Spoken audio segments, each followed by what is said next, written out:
স্বাধীনতার ফসল বাংলাদেশের জনগণের পকেটে এবং ঘরে উঠেনি। একটা গোষ্ঠী এটাকে হাইজ্যাক করেছিল, আর একটা দেশের হাতে এটা তুলে দিয়েছিল। এদের হাতে কত মায়ের বুক খালি হয়েছে, এক আবরার ফাহেদ নয়, এরকম আবরার ফাহাদের মতো কত লোক, কত ছাত্রকে, আমাদের কলিজার টুকরাকে তারা নির্মমভাবে হত্যা করেছে। এরা প্রত্যেকটি শিক্ষা প্রতিষ্ঠানকে অস্ত্রাগারে পরিণত করেছিল, মদের বোতল আর অস্ত্র দিয়ে ভরে রেখেছিল, গণরুম তৈরি করে নির্যাতন চালাতো, নামাজি ছাত্রদেরকে নামাজে দেখলেই শিবির ট্যাগ দিয়ে তাদের উপর ঝাঁপিয়ে পড়ত। আবরার ফাহেদের দুটি দোষ ছিল, একটি ছিল সে আধিপত্যবাদের বিরুদ্ধে কথা বলেছিল, আরেকটি হলো সে নামাজ পড়ত। এই দুটি তাদের কাছে অসহনীয় ছিল। এই জন্য নির্মমভাবে তাকে পিটিয়ে তার জীবন প্রদীপ নিভিয়ে দেওয়া হলো। এটা শুধু ঢাকা বিশ্ববিদ্যালয়ের বুয়েট নয়, সারা বাংলাদেশের সমস্ত শিক্ষা প্রতিষ্ঠানকে চর দখলের মতো তারা দখল করে নিয়েছে। এমনকি আমাদের মেয়েদের, কমলমতি মেয়েদের বিদ্যাপীঠগুলাকেও তারা কলুষিত করেছিল। এই কথাগুলা বলতে হৃদয় ভেঙে যায়, লজ্জায় মাথা নত হয়ে আসে। এই জন্য এই কথাগুলা, এই চিৎকারগুলা দিতে পারি না, বলতে পারি না। কেমন অত্যাচার আমাদের মেয়েদের উপর করা হয়েছে। সম্মানিত ভাইয়েরা, এরা তো এদেশেরই মানুষ ছিল, কেন তাদের এত ক্ষোভ এই দেশ এবং জাতির উপর, বিশেষ করে ছাত্র সমাজের উপর?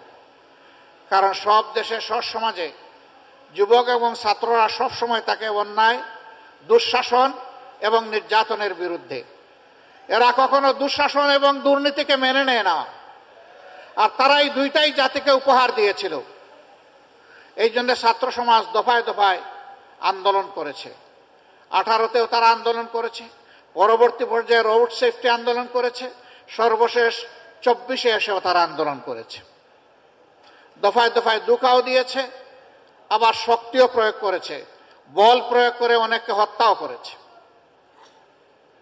এই আন্দোলনে 2000-এর কম বেশি আমাদের কলিজার টুকরা সন্তানেরা, যুবকেরা, শ্রমিকেরা যারা নিহত হয়েছে, আমি তাদের আত্মার প্রতি গভীর শ্রদ্ধা জ্ঞাপন করছি এবং মাবুদের দরবারে দোয়া করছি, আল্লাহ তাদের সকলকে শহীদ হিসাবে কবুল করুন। যারা আহত পঙ্গু হয়েছে তাদের জন্য দোয়া করি, আল্লাহ তাআলা তাদেরকে সুস্থতার নিয়ামত দান করুন।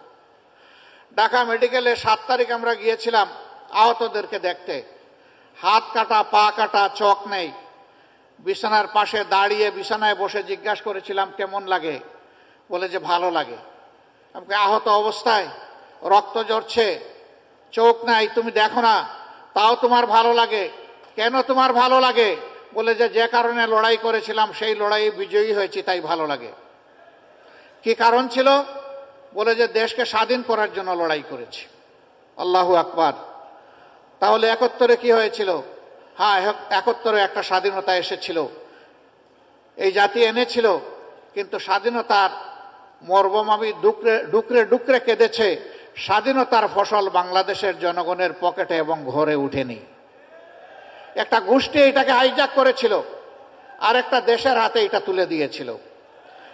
তার জ্বলন্ত প্রমাণ এই 24-এর 16ই ডিসেম্বর পাশের দেশের প্রধানমন্ত্রী তিনি বিজয় দিবসের শুভেচ্ছা দিতে গিয়ে ভারতীয় সৈনিক সেনাপতিদেরকে দিয়েছেন আর বলেছেন এটা ভারতের বিজয় দিবস।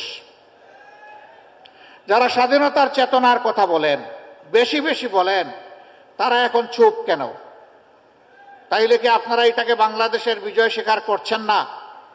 আর যদি বিজয় স্বীকার করে থাকেন তাহলে প্রতিবাদ করেননি কেন?